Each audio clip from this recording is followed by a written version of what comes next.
Hey, welcome to True Brew Art. So today I am doing a drawing of Will and Taranee from Witch, which was a Italian fantasy Disney comic from back in the day. So 2001 is when it started to be published. I don't think it ended until October of 2012. Now, I didn't read every single one of these comics growing up. The first time I actually heard of it was because I saw a picture of it in one of those Scholastic, like order it online kind of a thing.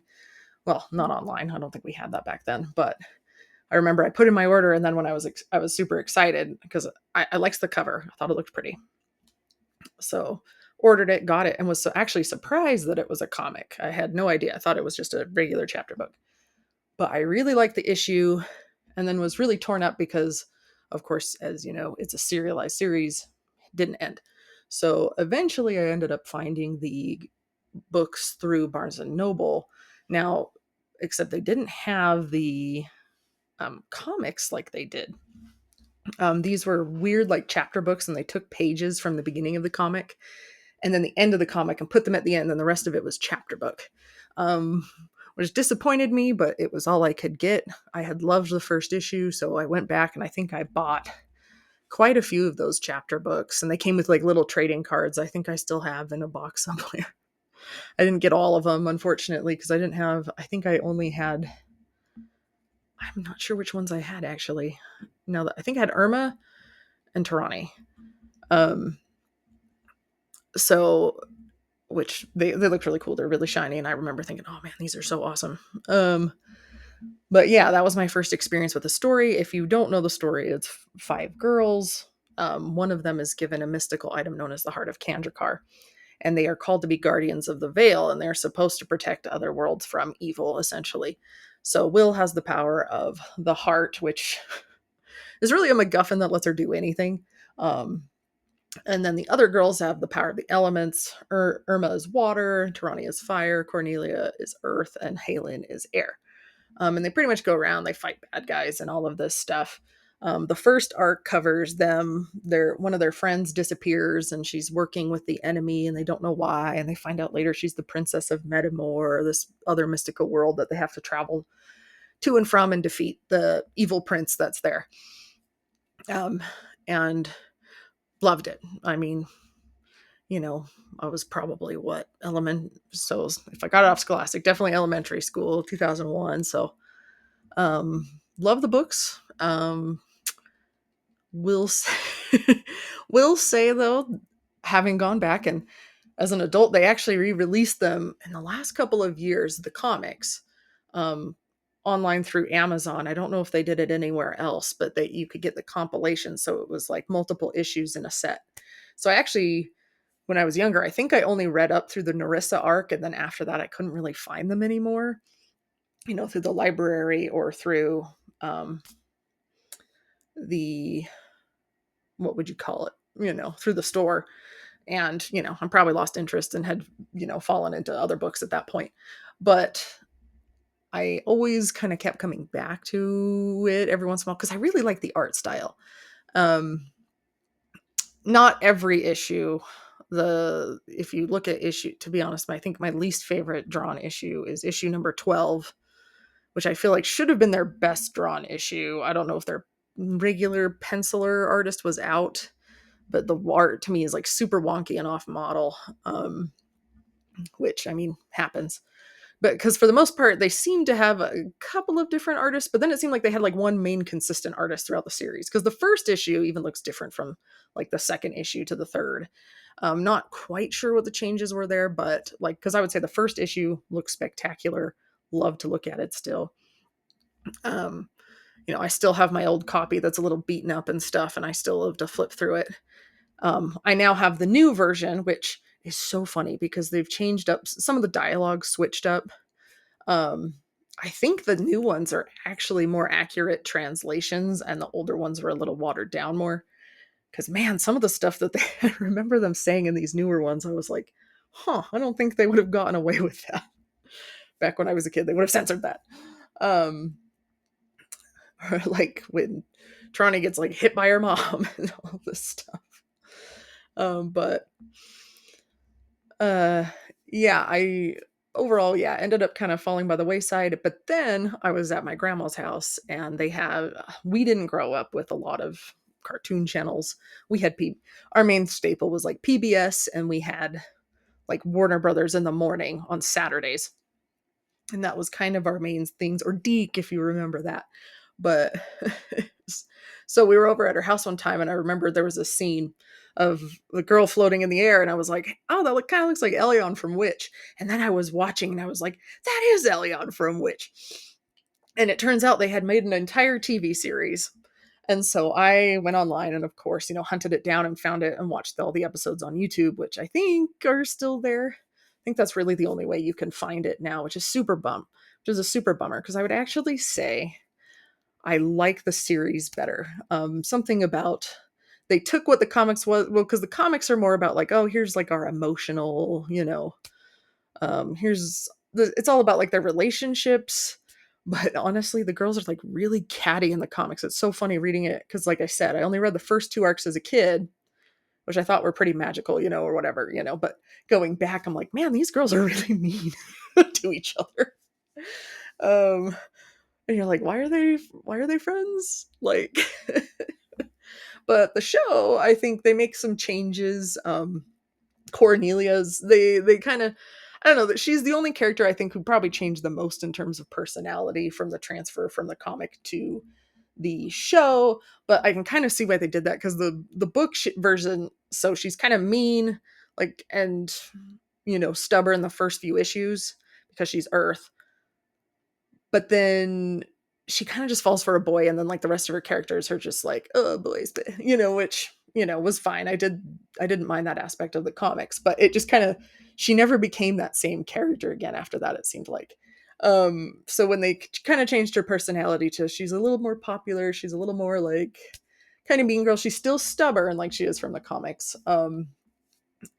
but they made some changes to her, which I thought was okay, because it was still like kind of in line with what she already was. The rest of them are pretty much well transferred over. Taranee's a bit of a coward, at first, and then eventually grows into her personality of being a more confident young woman.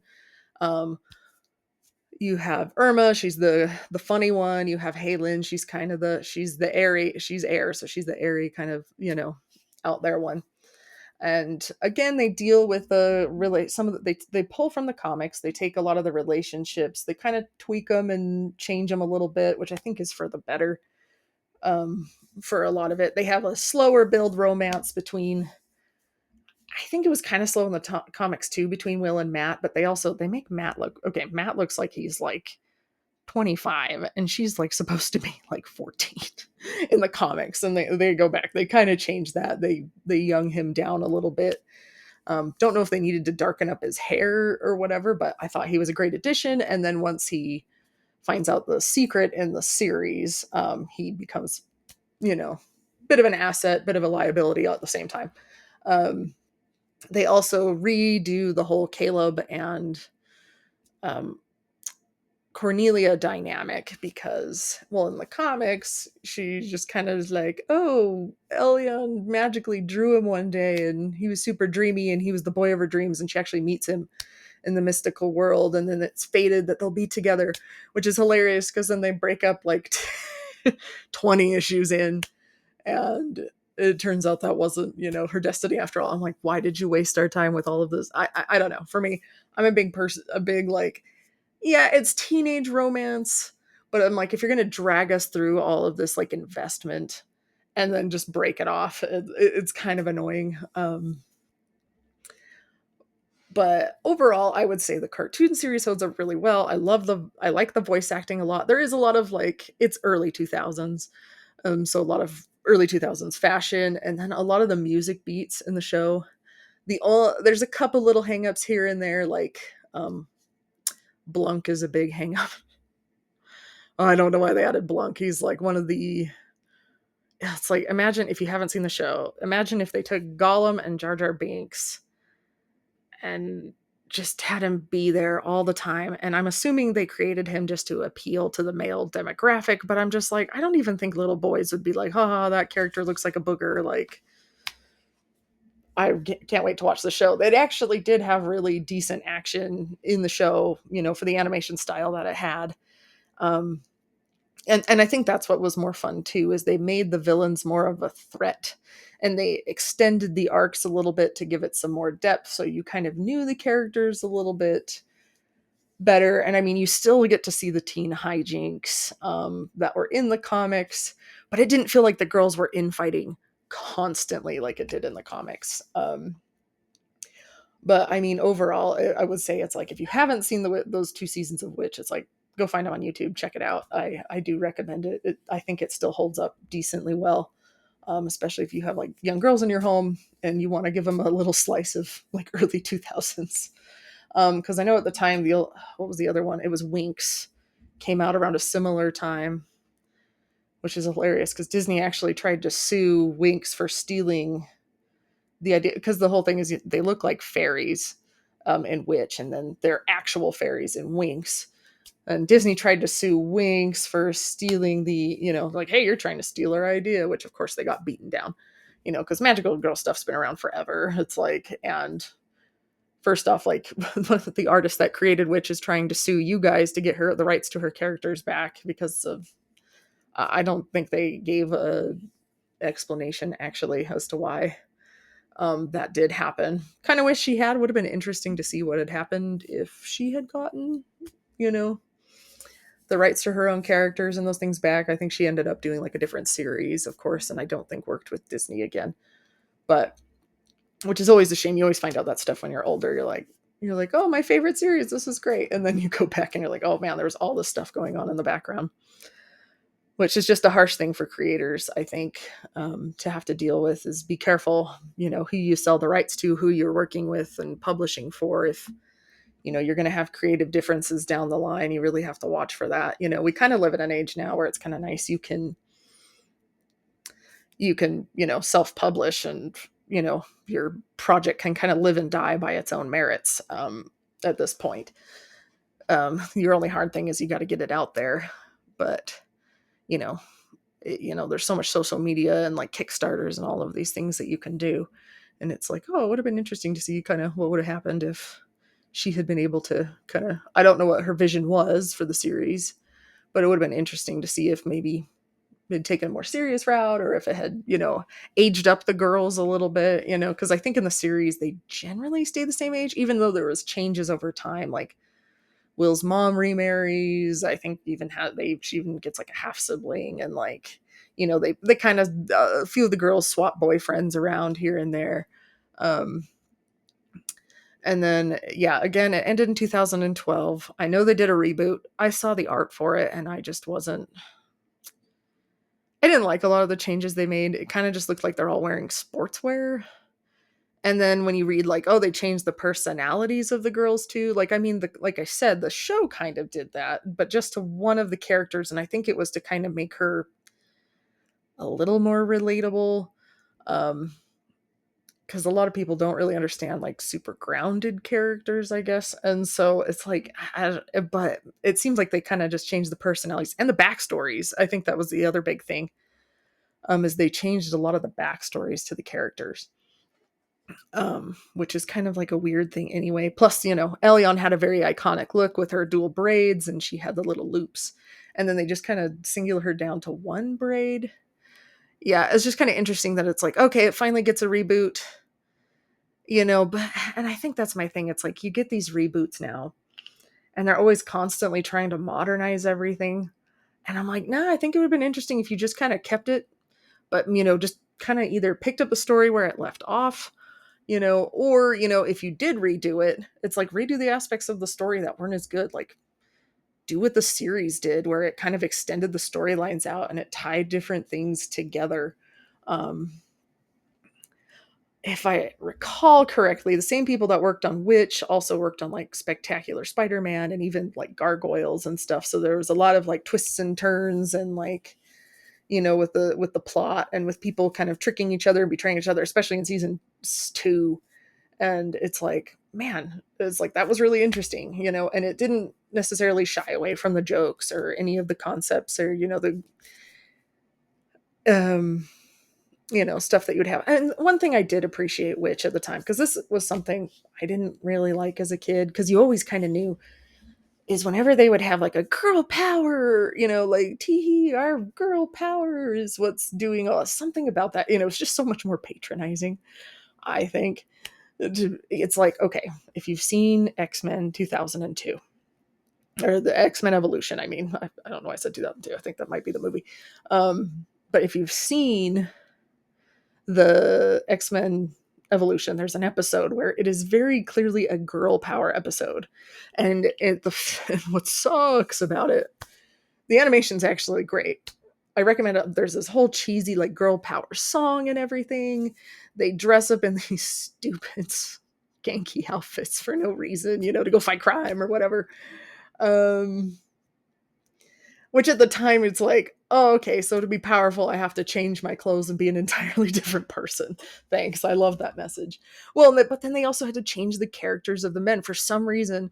Like, yeah, Scott's an overprotective character, but in this, for some reason, he's talking like he never would. In the beginning of the episode, he's like, "Oh, I hope you're so glad us men are around," da, da, da, da, da, which he never spoke like that before.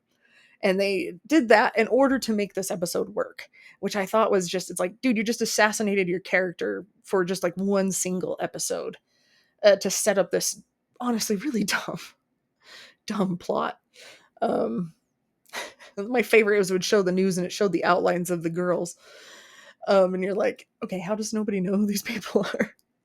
But I felt like Witch didn't do that. The comic did it a little bit more. Well, I don't even know if they did that, where they were like, tee hee. They never sat down and were like, oh, girl power. They were just girls and they were just doing their thing. Um, and I think that's why I felt like, and maybe I didn't really give Winx a fair shot, so don't really come at me. But like, for me, Winx was like, to me, the more girly one. I didn't like the art style because they always looked like they were bending their legs and arms all weird, because they were like, kind of like more, it seemed like they were more based on models and stuff, like super slender. They all had the same body type and they were all like, oh, their eyes were really, even though they weren't really far apart, they just had really weird eye designs. So I never really got into that one, even though that one was one we did occasionally have episodes roll on. I think it was like Fox 13 or whatever it was that had the cartoons for Fox whenever they did their thing. But yeah, that one was on, and I just remember I was like, "Oh, the villains are more lame," and it was clearly more like a tee girls, girls, girls. It's like they had to say that we're girls. It's like, I know she's a girl. I can see she's a girl. Like, I have eyes. I've been watching this forever. But I don't really bash it because, like, again, I didn't really fully watch it with Winx. Again, which was where I was at, so I didn't really bother with it. Even though it's like, maybe I could go back now and watch it and be like, oh, okay, it was good for its time or whatever. I just remember that the voice of, like, was it Yami Yugi or regular Yugi voices one of the boyfriends, and I remember catching that even as a kid and thinking that was really funny. But anyway, I'm just glad that you kind of came and listened to me rant today about one of my favorite shows. Those are just some of the thoughts that I had, and if you haven't had a chance to really check out which either the comic or online, I kind of recommend that you do so. It's really fun. Even if you're, just check back into it. I think you'd have a good time. Thanks for tuning in today, and hopefully I'll catch you guys next week.